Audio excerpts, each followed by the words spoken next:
Welcome to the Read Sound Views. This I am playing. And today we're going to be saying Cult Brawler 100,000 times. Let's begin.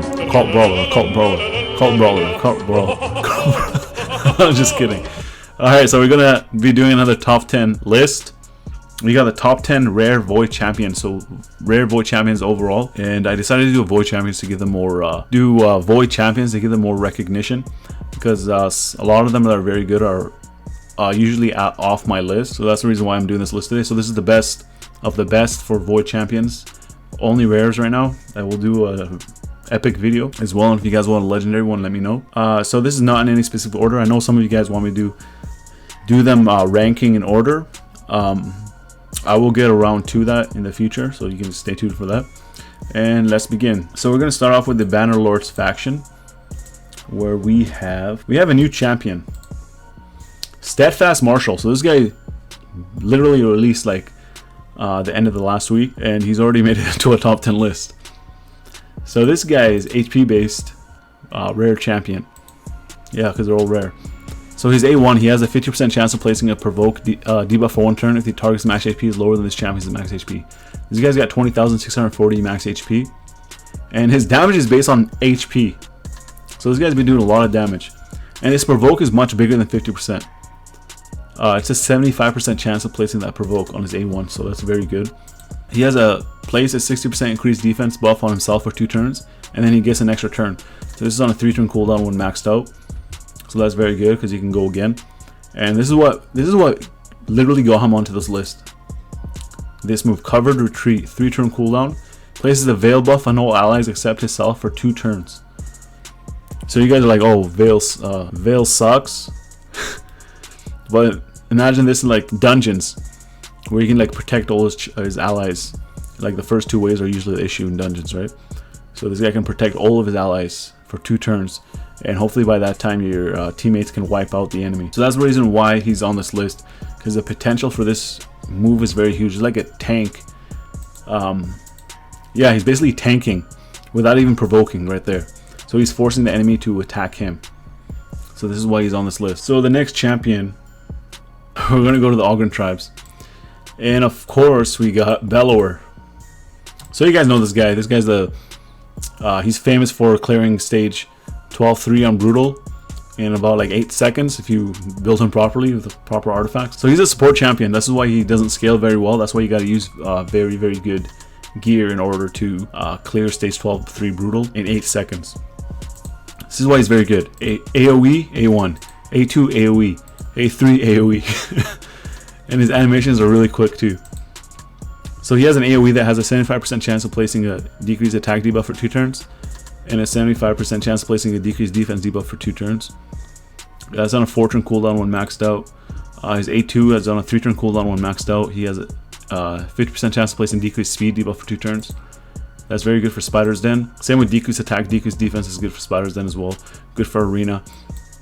Good for Minotaur's Labyrinth. Yeah, it can be used anywhere except for the clan boss. He has an AoE here with his basic attack that block cooldown skills for 1 turn. So yeah, this guy is very, very good, and that's why he's on my list. You guys know him. If you guys have fed Bellower to one of your other champions, let me know down in the comment section. So write down rest in peace, Bellower. So let's move on to number 3, Skinwalker factions. So we have Bloodhorn. This guy's A1. He has a 15% chance of placing decreased accuracy debuff for 2 turns. So this is not why he's on the list. Let's keep going. He places a 50% ally protection buff on 2 random allies for 2 turns. So ally protection is a very, very powerful ability. When maxed out, there's a 3-turn cooldown. And his passive ability, if an ally is hit with a critical hit, he places a 15% continuous heal buff on them for 1 turn. The reason why this guy's on this list because he's protecting his allies and he's healing them. So he's like a tank that is supporting as well. If you guys know anybody else that you want to put in his spot, let me know down in the comment section. I actually looked at all the Void Rare champions in order to make this list. Moving on to Orcs, we got Veteran, the Veteran himself, Veteran. So with A1, he attacks an enemy 2 times, and he has a 35% chance of placing a 50% decreased attack debuff for 2 turns, and the damage inflicted is proportional to defense. So he's defense-based champion, and his damage based on defense. So this guy double dips into one stat to increase survivability and increase damage. This is why he's very good. And he has decreased attack on his A1. His A1, A2, Headhunter. He attacks one enemy and places a 30% increased crit rate buff on all allies for 3 turns if the target is killed. And obviously, damage inflicted is proportional to defense and attack. So this move is going to be doing a lot of damage. If you guys build this guy will help you guys out if you need a damage dealer. And then he has an AoE that has a 50% chance of placing a block buffs debuff for 1 turn. And damage increases according to his max HP. So he has another ability as defense and HP. So yeah, this guy's a very good champion. He increased all your ally speed in dungeons by 15%. So to all the people wondering why Veteran wasn't on my other list, you got Veteran here now. He finally cracked the list. Moving on to Undead Hordes. You got 2 champions here. You guys know who it is? Doomscreech.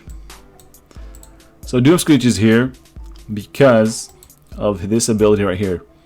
He can fill the turn meter of all allies by 30%. 30% is a huge boost. And increase defense on all of them for 2 turns, 60%. So this is on a 3-turn cooldown when maxed out. And also, he has an AoE here, who's A3, that places a shield buff equal to 30% max HP on the champion for 2 turns. And then damage inflicted increases according to his max HP. Oh, damage increases according to this champion's current HP. And his damage is based on his HP. So this guy's not here for any damage. You don't have to worry about that. He's just here to go before your allies and then speed boost them, increase their defense. So he's one of those champions that can help nuke using those defense based teams. He can help them nuke. So you got Seductionr up next. His A1 plays a sleep debuff for 1 turn. Sleep actually is very good for arena. If let's say he's the last guy alive and then you guys both have a little bit of HP. This happened a lot of times in multi count. And he was the last guy alive and we got like a champion like Aethel. And then it's his turn. If she goes, she's gonna kill him. If he can put her to sleep, he can win. So I put her to sleep, and then she wastes her turn meter, and then I attack, put her to sleep again. It's like it's clutch. Sometimes it's clutch. His A2 has an AoE that has a 75% chance of placing a 25% decreased attack debuff for 2 turns, and his damage is based on defense because he's a defense-based champion. So this is why he's good. He has a 30% increased defense buff on all allies for 2 turns, and a block debuffs buff on all allies for 2 turns. So block debuffs is actually very good. If you can stop your champions from getting frozen or put to sleep, things like that, heal reduction, you know what I mean? And if you have Temptress on your team, he can place ally protection on all allies for 2 turns and block damage buff on himself for 1 turn, which is very, very good. And he has a very strong aura skill in the beginning of the game, if you guys have him. He can increase ally HP in all battles by 25%. So 25% is very big for a rare champion. Compare him to your starter champions.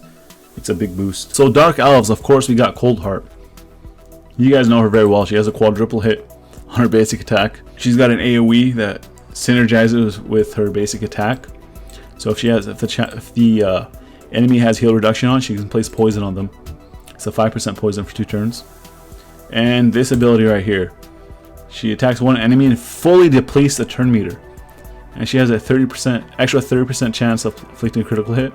So you can build with 70% crit rate, and it will be 100% when she uses this move, and damage increase according to enemy max HP. So, if you guys seen all these strategies using Coldheart, Spider's Den, double Coldheart, triple Coldheart, to beat Spider's 20. This is why she's very good. She can also be used in Clan Boss. If you build her properly, you can use her in Arena. You can literally use her anywhere. Fire Knight's Castle, wherever you guys want to use her, just throw her in there and she'll decrease their runtime in that dungeon or whatever you guys want to use her. So we now go to the next champion. We got Painkeeper. So Painkeeper still gets some love. I know she got nerfed, but she's still a very, very good champion. Her A1, she attacks one enemy 2 times, and she fills her turn meter by 10%. Her A2, she attacks all enemies and then heals all allies by 15% of her max HP. And as you increase it, the heal becomes more potent. It's going to be a 4-turn cooldown. And this is the ability right here that makes her very good. If you max it out, it's a 4-turn cooldown. She decreases the cooldown of all ally skills by 1 turn.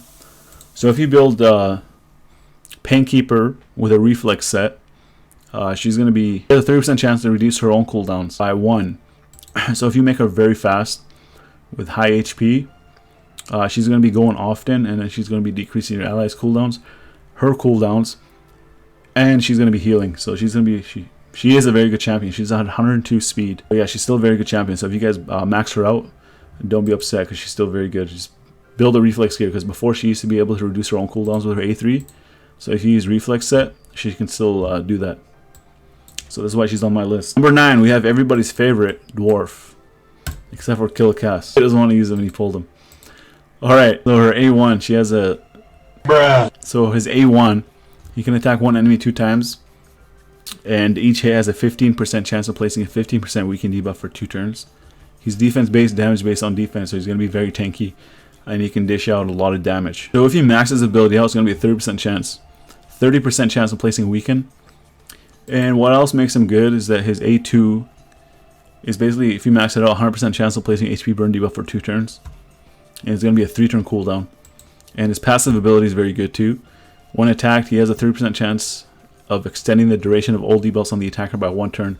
So you can see this guy's very good for clan boss. So he's going to have to be on this list for top 10. And then his aura skill increases ally defense in all battles by 17%. It's always good to have a champion that has aura skill in all areas of the game. He's got 97 speed, 1266 defense, 13,875 HP. I was hoping his HP would be higher than this. That would make him a way better champion, but he is very, very good.